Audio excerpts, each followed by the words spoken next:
Silakan dulu. Iya. Kapan saudara dengar, Bapak Ibu, saudara-saudari dengar lagu ini tadi? Sejak kapan? Sejak anak-anak ya. Ya, sejak anak-anak. Kalau ada anak-anak, kalau dulu kita sekolah minggu, saya nggak pernah sekolah minggu dulu, karena saya ya masuk ke Kristen ini masih SMP, baru SMP. Setelah SMP ya baru saya pergi ke gereja, dan saya langsung ikut ibadah dewasa, jadi nggak pernah sekolah minggu. Kelas 2 SPG saya sudah mengajar sekolah minggu. Lagu ini sudah sering dinyanyikan. Bila zaman ini lalu pada hari kiamat. Bapak Ibu percaya ada kiamat? Hah? Percaya? Iya. Percaya? Iya. Apa yang akan terjadi nanti?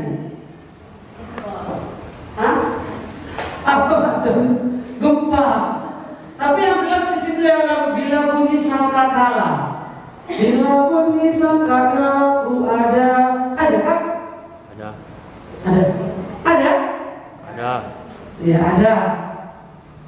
Kan gini, ada saya dengar cerita. Ini cerita kampung antara memang nggak harus lucu-lucunya katanya ya. Nggak harus lucu-lucunya orang kampung antara ini. Siapa yang bilang ya? Ada orang bilang begitu. Anak-anak mungkin dengar lagu ini. Bila zaman ini lalu pada hari kiamat, bila sangkakala Allah terdengar, kan gitu ya. Jadi dia tahu nanti ada bunyi sangkakala. Lalu kan waktu itu libur mungkin kali di kampung antara ya. Masuk dia ke gereja-gereja itu kan besar, kosong kan bergema. Dia mainkan saksofonnya. Mungkin kan gitu ya. Lalu ada anak-anak ini yang jerit. Jeritnya apa? Dia pikir itu sangkakala. Kan gitu ya. Maka jerit dia, menurut Tuhan Yesus sudah mati, aku sekali. Lu gak bertobat aku, katanya. Ini yang satu. Yang satu lagi gini, ada gempa lagi, menggugur kampung antara. Kampung antara lagi nih, makanya harus lucu-lucu saya bilang. Iya. Maka waktu gempa itu lari dia, satu orang ibu, ke rumah orang yang sudah bertobat, sudah menerima Tuhan Yesus. Tengok, masih belum diangkat dia. Dan dia tahu firman Tuhan bahwa nanti orang-orang percaya itu akan diangkat lebih dulu sebelum Yesus datang untuk kedua kali. Tengoknya katanya gitu. Aduh katanya. Kenapa? Lemah kepikir Tuhan Yesus datang. Bahkan menurut Tuhan Yesus sekali dan Tuhan Yesus, aku mau bertobat katanya. Tapi kalau seperti itu maunya cepat-cepat bertobat ya. Tahu ya dia, orang yang belum bertobat itu tak ada namanya. Bila namaku dipanggilku ada. Panggil nanti namanya kan dia bicara. Begitu ya. Kira-kira ya. Tidak ada namanya. Tuhan kata mereka. Bagaimana itu? Tapi itu sudah ada namanya, yakin dia. Ya. Jadi kalau orang tidak punya nama, ketika nanti Kristus akan datang untuk kedua kalinya, apa yang terjadi? Ya, akan mengalami kesusahan, akan mengalami kesulitan. Sekalipun belum ke neraka, di bumi ini pun akan mengalami kesulitan yang besar. Kita akan melanjutkan firman Tuhan minggu yang lalu. Apa yang terjadi pada akhir zaman? Ya, ini sudah akhir zaman. Zaman akhir, ya zaman akhir. Ini sudah zaman akhir, belum akhir zaman. Akhir zaman, nanti Yesus akan datang kembali ke dunia ini untuk menghakimi, untuk memisahkan orang-orang percaya dan orang-orang yang tidak percaya. Dan pada zaman akhir ini ada banyak yang Tuhan izinkan terjadi untuk bisa kita lewati, kita alami, dan itu semuanya adalah seizin Tuhan. Dan sebelum itu terjadi, Tuhan sebenarnya sudah memberikan gambaran kepada kita. Iya. Kan kalau sekolah kita, guru sudah mengaba-abakan tanggal sekian bulan sekian kita akan ujian, sekalipun dia belum beritahu tanggalnya. Iya. Baru kemudian semakin dekat, semakin ada tanggalnya. Ini ujian. Tapi kalau orang tidak siap-siap untuk menunggu ataupun mempersiapkan diri dalam ujian itu, dia akan mengalami kekalahan. Dia tidak akan mendapatkan hasil yang maksimal, nilai yang baik. Itu pasti akan terjadi.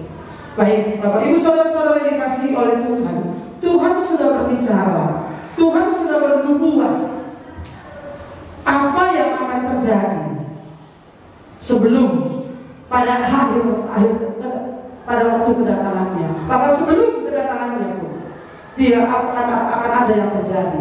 Ada banyak hal yang terjadi di bumi. Ada banyak hal yang terjadi di tengah-tengah dunia ini menjelang kedatangan Tuhan yang kedua kali. Itu tandanya berarti semakin kedatangan Tuhan semakin dekat. Maka kita perlu bersiap-siap. Ya. Tadi bait 2, coba dikasih liriknya sebentar. Bait 2 lagu tadi ya. Ya, wajibku bekerja karena Tuhan. Karena Tuhan. Hingga malam gelap. Wajibku bersaksi karena cinta. Bekerja itu untuk apa? Untuk Tuhan. Bukan untuk diri kita sendiri, bukan hanya untuk lenyap habis. Tapi bekerjalah untuk Tuhan. Bekerja oleh karena Tuhan. Ya. Hingga malam gelap. Wajibku bersaksi karena cintanya. Karena cinta Tuhan kita menyaksikan iman kita, supaya iman itu diteguhkan, supaya iman itu bisa memberkati orang lain. Iya. Jadi kita akan melanjutkan khotbah kita minggu yang lalu, Wahyu pasal 6. Kembali kita ke Wahyu pasal 6. Ini kemarin ke-6 materai akan dibuka. Ke-6 materai pertama. Nanti ada materai yang ke-7. Ini mungkin nggak sampai hari ini materai ke-7. Tapi ke-6 materai pertama dibuka. Kemarin sudah kita dengar bagaimana setelah dibuka itu segel-segelnya itu, gulungan itu dibuka, lalu kemudian dikatakanlah di sana Yohanes melihat apa yang mendengar dan melihat apa yang dikatakan Tuhan Yesus kepadanya tentang apa yang akan terjadi pada akhir zaman. Oke. Yang pertama kemarin itu dikatakan tentang dia melihat ada seekor kuda putih. Ya, kuda putih itu melambangkan penipu, ya, antikristus, ajaran sesat. Kepadanya dikaruniakan sebuah mahkota, lalu ia maju sebagai pemenang untuk merebut kemenangan, menyesatkan orang-orang. Iblis menang di sana. Yang kedua di sana adalah kuda merah padam. Iya. Orang yang menungganginya dikaruniakan kuasa untuk mengambil damai sejahtera dari atas bumi, sehingga mereka saling membunuh. Kepadanya dikaruniakan 9 pedang yang besar. Ini dikaruniakan semua. Tuhan mengizinkan mereka ini bekerja. Iblis mengambil damai sejahtera dari dunia ini, dari bumi ini, sehingga manusia tidak lagi mengalami damai sejahtera. Mereka saling baku hantam, mereka saling memojokkan, mereka saling mengkhianati, mereka tidak lagi saling mengasihi, saling membunuh. Itu yang terjadi. Iya, itu yang kedua, mengambil damai sejahtera. Yang ketiga, materai yang ketiga, aku mendengar makhluk yang ketiga berkata, mari, aku melihat sesungguhnya ada seekor kuda hitam, dan orang yang menungganginya memegang sebuah timbangan di tangannya, neraca, ya, alat ukur apa yang akan terjadi ketika waktu itu nanti. Iya. Di sana dikatakan bahwa aku mendengar seperti ada suara di tengah-tengah keempat makhluk itu berkata, secupak gandum sedinar. Kalau bahasa Karonya dikatakan kemarin itu apa? Iya, upah satu hari, upah sadawari, gaji sadawari, sadagantang beras. Itu bahasa Karonya. mendapatkan satu batang beras. Satu batang beras itu kalau bahasa Indonesia dikatakan itu secupak gandum sedina. Secupak itu sekitar 1 liter lebih kurang. Ya, jadi itu yang dapat terjadi, ya itu yang terjadi. Jadi mungkin akan terjadi sangat kekurangan, ya. Harga-harga melonjak tinggi, melambung tinggi, sehingga sulit sekali untuk memenuhi kebutuhan sehari-hari pada zaman ini. Ya, inilah yang Tuhan izinkan terjadi. Hari ini kita masih bersyukur. Gaji kita satu hari masih bisa mencukupi makan satu keluarga. Ya, jadi Bapak Ibu saudara-saudari, bahwa apa yang difirmankan oleh Tuhan itu pasti akan digenapi. Tidak ada yang tidak digenapi. Dulu Tuhan berbicara, menyatakan dirinya kepada Yohanes. Yohanes melihat, menyaksikan, mendengar apa yang dikatakan oleh Yesus, bernubuat apa yang akan terjadi. Dan itu sudah banyak yang terjadi. Ayat 7, mari kita lihat. Dan ketika anak domba itu membuka materai yang keempat. Ini materai yang keempat. Kemarin sudah kita jelaskan materai itu apa. Dia seperti segel, seperti kancing begitu. Lalu kemudian seperti gulungan kitab itu dia begini bergulung. Lalu kemudian dibuka, kancingnya dibuka begini, lalu ini dibaca, diperdengarkan, dan Yohanes mendengarnya. Itulah yang dibaca. Jadi dibuka satu-satu. Dan materai yang keempat itu juga dibuka. Iya. Aku mendengar suara makhluk yang keempat berkata, mari. Dan aku melihat, sesungguhnya ada seekor kuda hijau kuning, dan orang yang menungganginya bernama Maut, dan kerajaan Maut mengikutinya. Iya. Apa artinya? Orang yang menungganginya bernama Maut. Maut itu apa? Kematian. Iya. Dan mengikutinya kerajaan Maut.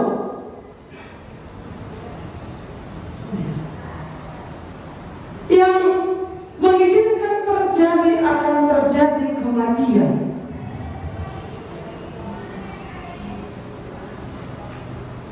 Dan kepada mereka diberi kuasa untuk atas 1/4 dari bumi untuk membunuh dengan pedang dan dengan kelaparan dan sambar dan dengan binatang-binatang buas yang di bumi. Inilah yang akan terjadi, yang diizinkan oleh Tuhan. Ini seizin Tuhan, ya. Iya. Kan dari sisi Tuhan itu, kepada mereka diberikan kuasa. Jadi iblis diberi kuasa untuk menggocok kita. Kan Paulus diberi juga digocok oleh iblis, kan? Jadi diberi kuasa untuk membunuh dengan pedang. Berarti ada perang, kan begitu ya? Ada perang. Kalau kita ada perang dunia pertama, ada perang dunia kedua. Berapa kira-kira penduduk bumi mati? Ada juga dengan apa? Kelaparan. Iya. Tapi ini belum merata. Kelaparan belum menggelumbang secara dunia, belum. Kelaparan di tempat-tempat yang lain. Ya, tapi di tempat kita belum ada kelaparan, ya, belum. Tapi kalau COVID bagaimana? Sudah menggelombang. Iya. Bukan hanya di kota-kota besar, tapi di kampung-kampung juga. Kemarin saya mendengar satu gereja di Lampung, 19 orang mereka terpapar COVID. Dan sudah ada yang meninggal. Dan ada banyak hamba Tuhan juga yang terpapar COVID. Jadi Bapak Ibu saudara-saudari itu mengglobal. Apakah ini salah satu tanda-tanda sebagai akhir zaman itu?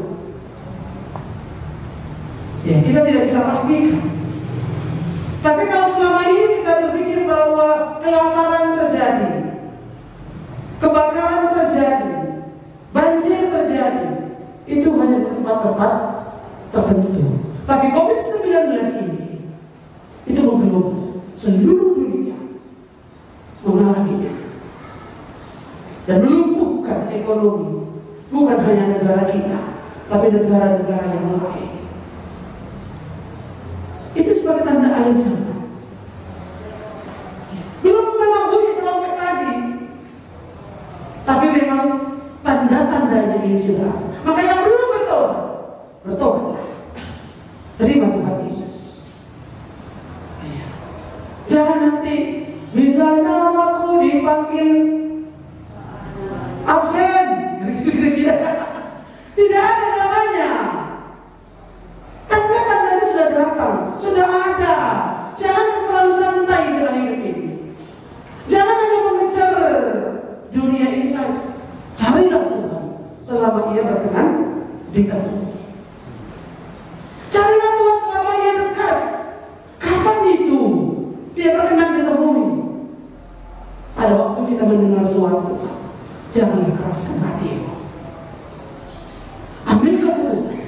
Terima Tuhan Yesus. Ikutlah Tuhan. Layanilah Tuhan dalam hidup kita. Pergunakanlah waktu-waktu yang ada. Ya. Kami belajar tentang pemerintah bagaimana menggunakan waktu dengan baik. Menggunakan waktu dengan baik. Sama seperti seseorang yang memberikan dolar.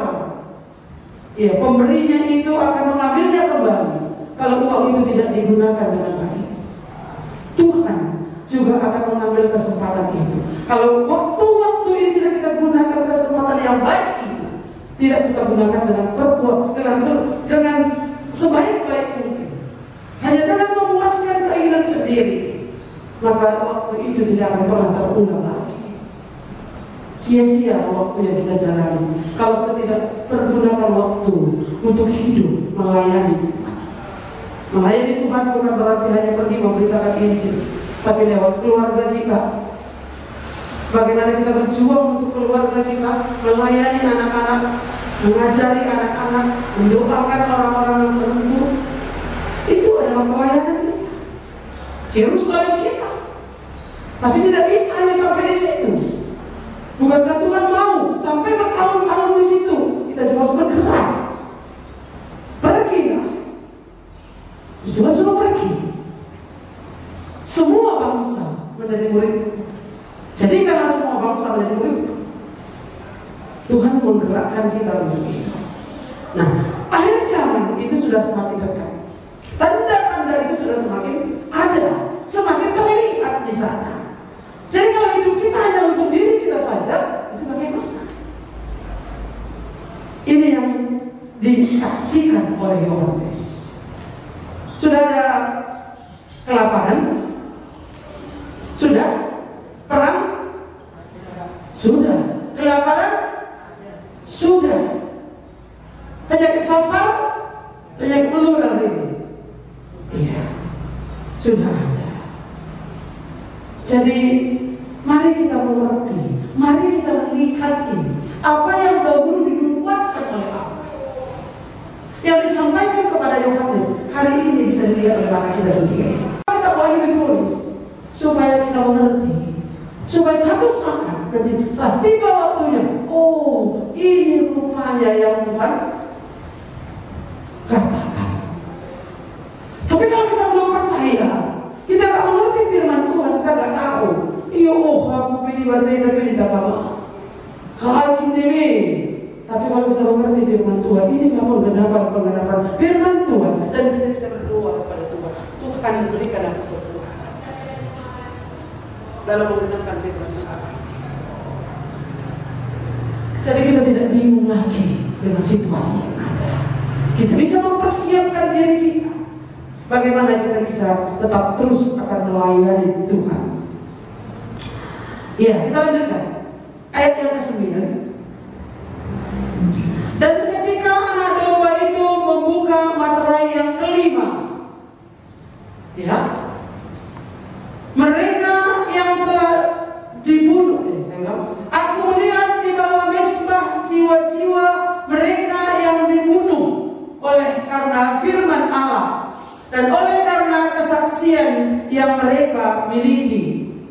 Jiwa-jiwa yang telah menyaksikan imannya dulu, jiwa-jiwa orang yang sudah mati oleh karena nama Tuhan.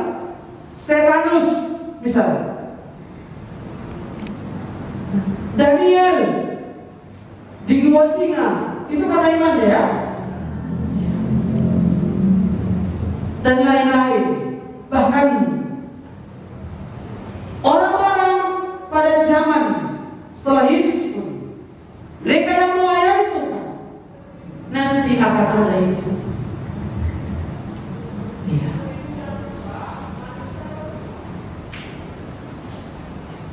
Dan mereka berseru dengan suara nyaring, katanya, berapa lamakah lagi, ya penguasa yang kudus dan benar, engkau tidak menghakimi dan tidak membalaskan darah kepada mereka yang diam di bumi, yang diam di bumi, mereka yang membinasakan pekerjaan Tuhan, mereka membinasakan orang-orang yang takut akan Tuhan, orang-orang yang memberitakan Injil. Mereka akan mengalami dampaknya, akan mengalami hukuman. Tuhan akan menghukum mereka. Karena apa? Karena cerita mereka, karena doa mereka, permohonan mereka kepada Tuhan, kepada Bapa di surga. Tuhan Yesus waktu dia disalibkan, dia punya permohonan kepada Bapa di surga. Ya Bapa, ampunilah mereka, karena mereka tidak tahu apa yang mereka perbuat. Orang-orang percaya, hamba-hamba Tuhan yang terdahulu, yang mati oleh karena imannya, mereka akan bersaksi kepada Bapa di surga. Berapa lamakah lagi engkau akan membalaskan, engkau akan menghakimi orang-orang yang sudah menumpahkan darah kamu. Mereka punya hak meminta kepada Bapa sebagai pertanggungjawaban mereka apa yang sudah mereka kerjakan.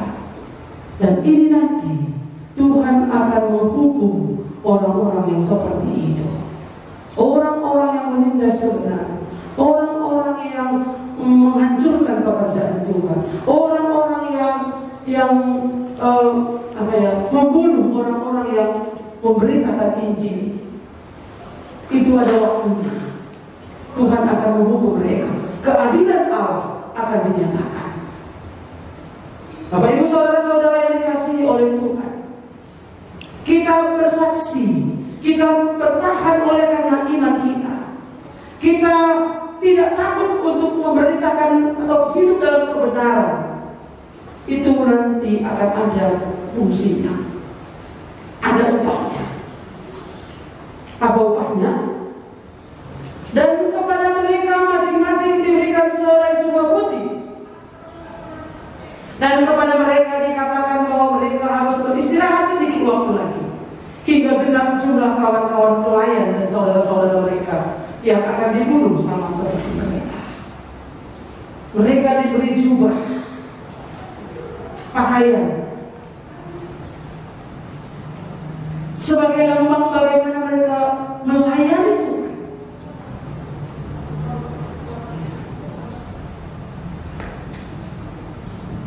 Jubah putih bukan jubah hitam. Ya, diberikan ini. Mereka sudah melakukan kebenaran sampai berapa? Ada waktunya nanti. Sampai mereka beristirahat, bahwa mereka harus beristirahat sedikit waktu lagi, hingga genap jumlah kawan-kawan pelayan dan saudara-saudara mereka yang akan dibunuh sama seperti mereka. Ada waktunya Tuhan akan menghukum orang-orang yang membunuh kita. Sampai kapan? Genap waktunya nanti. Bahwa sampai genap waktunya orang-orang pelayan-pelayan yang akan dibunuh sama seperti mereka. Nah, saya pikir begini ya.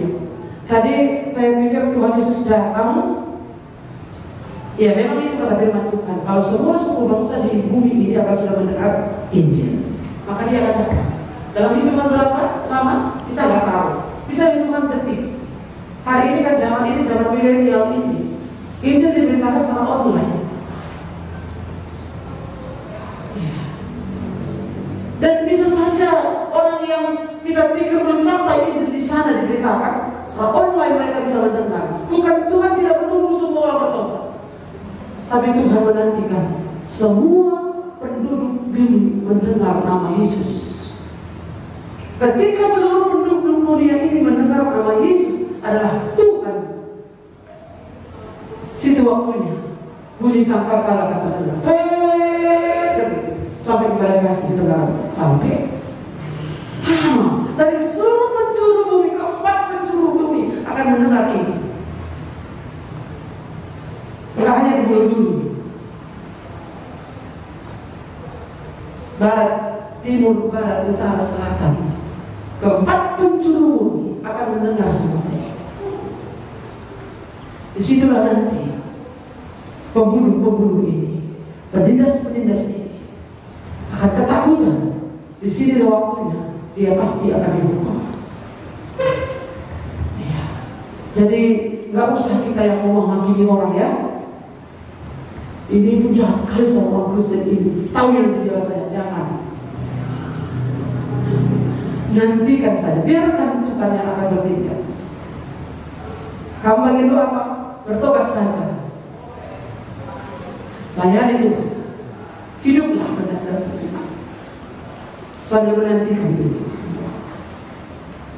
Ini yang akan terjadi pada waktu sebelum kedatangan Tuhan, pada akhir zaman ini akan terjadi. Ya, jadi apa saja bersaksi masih di surga, masih ada yang bersaksi. Di surga masih ada orang yang di mesbah dari katanya ya, bata-bata, rumah pertolongan, mesbah Allah masih ada di sana. Mereka masih bisa berdoa kepada Bapa, meminta kepada Bapa. Ini yang dilihat oleh Yohanes dan akan segera terjadi. Begini yang akan terjadi. Ayat 12 mari kita lihat. Maka aku melihat ketika anak domba itu membuka materai yang keenam. Sesungguhnya terjadilah gempa bumi yang dahsyat. Nah, ketika materai yang keenam dibuka, gulungan kita kira. Inilah keenam materai pertama dibuka. Ini materai yang pertama dibuka, 6 materainya. Ya, buku yang dibuka itu, gulungan itu dibuka 6 materainya. Yang terakhir yang keenam ini, apa yang terjadi? Apa yang dibaca di sana? Apa yang dibacakan? Sesungguhnya terjadilah gempa bumi yang dahsyat. Kayak mana gempa bumi yang dahsyat ini ya? Saya juga bisa bayangkan. Dahsyat itu bagaimana?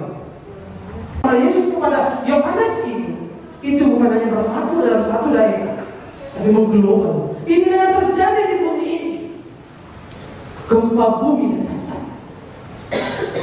Hari ini juga Tuhan izinkan gempa bumi, tapi paling itu 5 detik ya. Nggak ada 15 menit pun.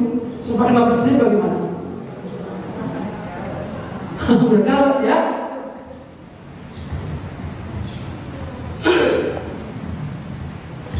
Maka aku melihat ketika anak domba itu membuka materai yang keenam. Ingat ya, yang membuka materai itu hanya Tuhan Yesus. Tak seorang pun dapat. Hanya Yesus yang bisa membuka.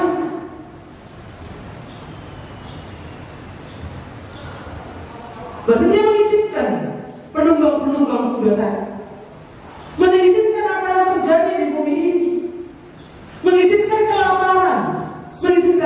ini terjadi? Virus ini ada? Iya. Kalau Tuhan mau memberhentikan COVID ini dalam hitungan detik, bisa kan? Bisa. Tapi Tuhan mengizinkan ini terjadi. Untuk apa? Tapi begini pun kadang-kadang masih banyak orang tidak mencari Tuhan. Bahkan situasi ini membuat orang semakin banyak melakukan dosa. Anak-anak tidak lagi mendengarkan orang tua mereka. Mereka sibuk dengan gadget mereka. Salah satu korbannya adalah anak-anak. Mereka harus daring, sekolah lewat daring. Tidak mau anak harus diberikan handphone. Dan kita tidak sanggup untuk menghadapi itu. Mengikuti arus yang ada kita nggak mampu, nggak punya kekuatan kita ini untuk menghandle anak-anak kita supaya anak-anak bisa belajar dengan baik dengan menggunakan gadget. Kenapa kita nggak sanggup? Kita nggak punya waktu, kita harus cari makan. Akhirnya anak dia di situ. Anak sudah semakin cuek, cakap tidak tercakap ini. Itu yang terjadi tadi. Dunia semakin rusak. Tapi ini semua diizinkan oleh Tuhan. Bagaimana kita sebagai orang percaya untuk mengatasi itu? Bagaimana kita sebagai orang percaya yang tahu kebenaran firman Tuhan? Dunia semakin rusak, dunia semakin kacau, dahsyat kejahatan itu. Bukan hanya gempa bumi, dahsyat, kejahatan semakin dahsyat.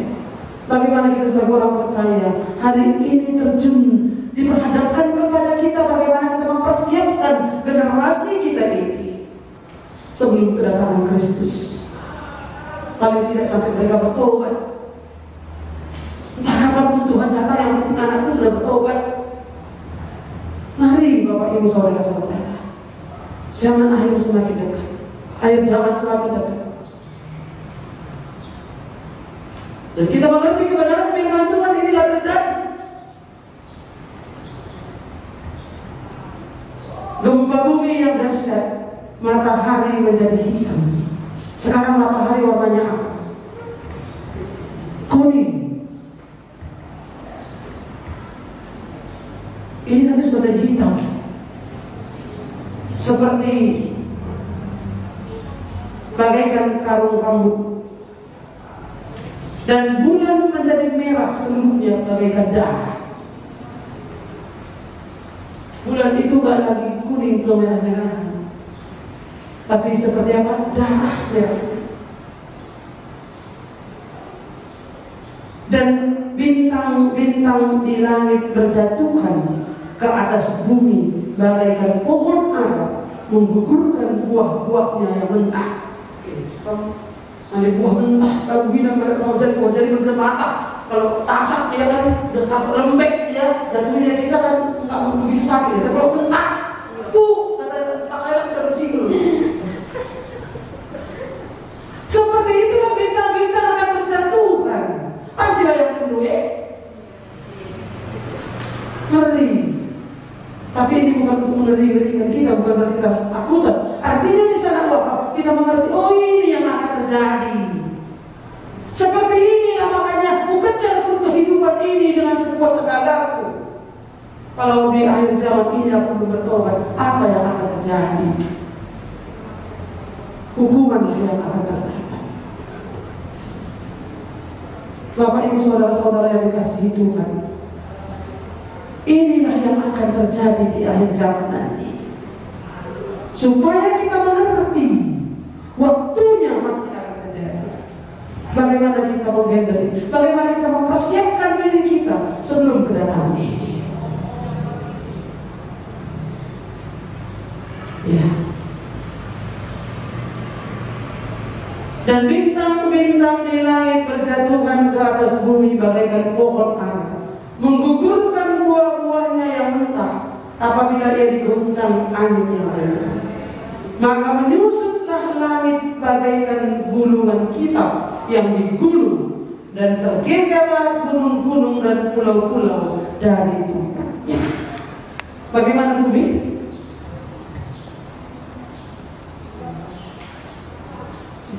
Menyusut ke langit. Langit, mana langit tadi? Di atas. Menyusut langit. Kayak mana menyusut? Ciut gini dia, menggulung dia. Tahu kita kikil? Kikil itu kan menggulung dia. Menggulung dia. Kalau diledak, dikrebus. Menyusutlah langit bagaikan gulungan kitab yang digulung, dan tergeserlah gunung-gunung dan pulau-pulau dari tempat-tempatnya. Gunung Sinabung kemana dia bergeser kira-kira? Tak tahu. Pulau-pulau, kita tinggal di Pulau Sumatera, Sumatera Utara. Bisa jadi di Papua kita. Jadi Bapak Ibu saudara-saudara yang dikasihi oleh Tuhan, inilah yang akan terjadi di bumi ini. Maka menyusutlah langit bagaikan gulungan kitab yang digulung, dan tergeserlah gunung-gunung dan pulau-pulau dari tempatnya. Dan raja-raja di bumi dan pembesar-pembesar serta perwira-perwira, pembesar-pembesar ini, dan orang-orang kaya serta orang-orang berkuasa, dan semua budak juga termasuk ya, serta orang merdeka bersembunyi ke dalam gua-gua, latahan malah rendah. Kalau gempa tadi sudah hitungan detik, hitungan menit, masih bisa kita lari. Saya melihat itu tahun 2006 itu, kami lari keluar, hari Minggu itu kayaknya. Lari kami keluar, sudah mau ibadah, lari kami keluar. Saya melihat dari sana, tol itu dia sudah melambai-lambai itu, koyok dia. Masih ada waktu, sebentar saudara-saudara berjalan. Tapi sebentar kemudian kita mendengar akibatnya itu terjadi sudah. Di mana ini? Di mana ini? Di Aceh. Iya. Dampaknya itu bagaimana? Apa ya? Memukul lahar Gunung Sinabung itu pecah. Apa ya? Asapnya itu sampai batu-batu. Saya pagi-pagi buka pagar itu, kok banyak bintik-bintik ini ya? Kayaknya ini apa inilah abu gunung ini, kata Sirikawa itu. Lalu kemudian saya buka berita rupanya Gunung Sinabung meletus. Dulu hanya sampai Telangka kan gitu ya, kan gitu sampai begitu ya. Hari ini sampai sini bahkan sampai Sabah katanya. Iya, nanti kita. Tapi inilah yang terjadi di bumi ini. Pada masa itu nanti apa yang terjadi? Orang-orang merdeka bersembunyi dalam gua-gua, celah-celah batu karang di gunung.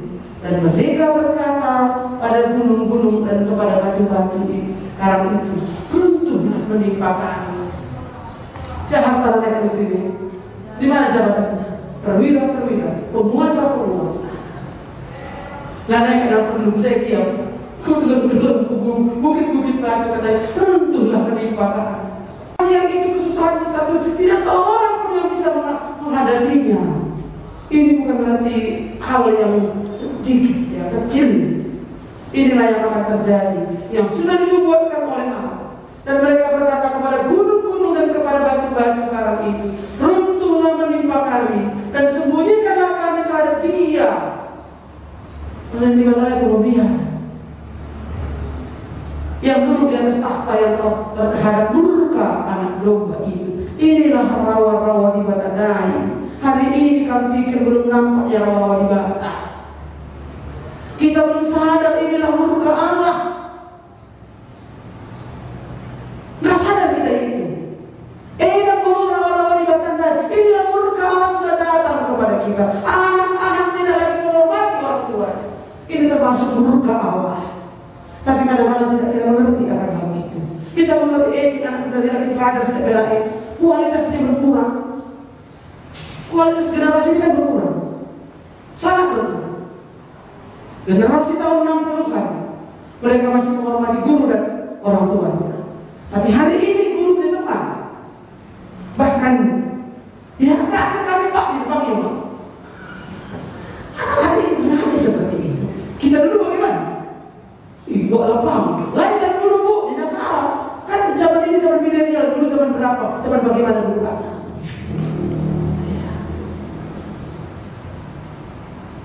Tapi satu hal yang kita lihat di sini bahwa semuanya itu tidak kurang kaya. Saya tadi yang di sini kata dari pembesar-pembesar, raja-raja, pembesar-pembesar, perwira-perwira, orang-orang kaya, serta orang-orang berkuasa, dan semua budak serta orang merdeka. Semua orang tidak pandang dulu. Kalau hari ini orang yang kaya, orang yang kaya stoknya, corona nggak berdampak bagi dia. Orang yang luas kelapa sawitnya nggak berdampak bagi dia. Yang berdampak siapa? Orang-orang yang bekerja di perusahaan. Gaji mereka dikurangi. Guru-guru swasta harus berdampak.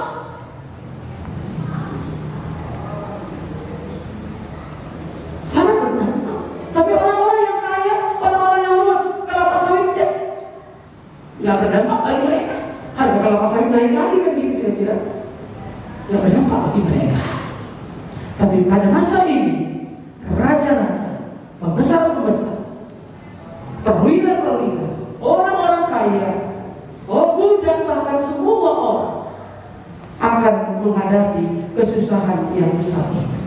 Bagaimana dengan orang percaya?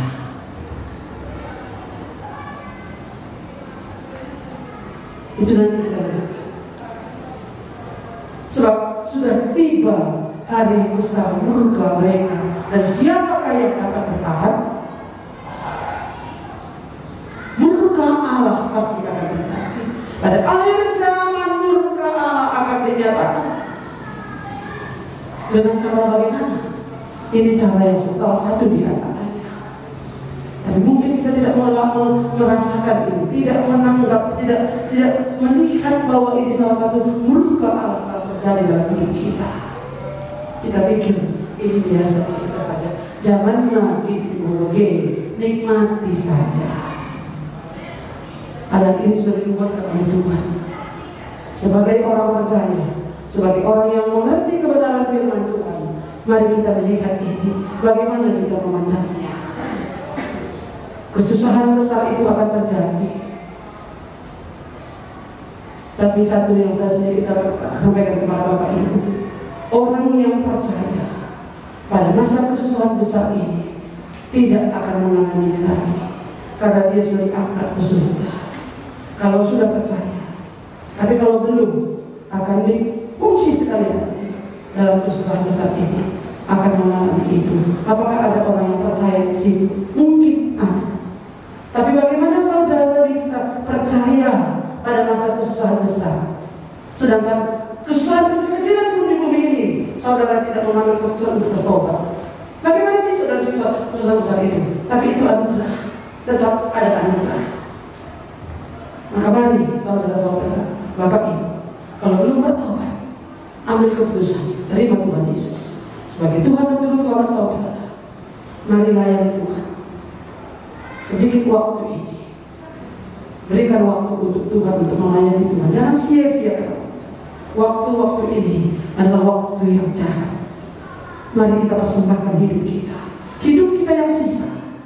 Kita nggak tahu apakah Tuhan datang untuk kedua kalinya, ataukah kita akan berangkat meninggalkan dunia ini dipanggil oleh Tuhan.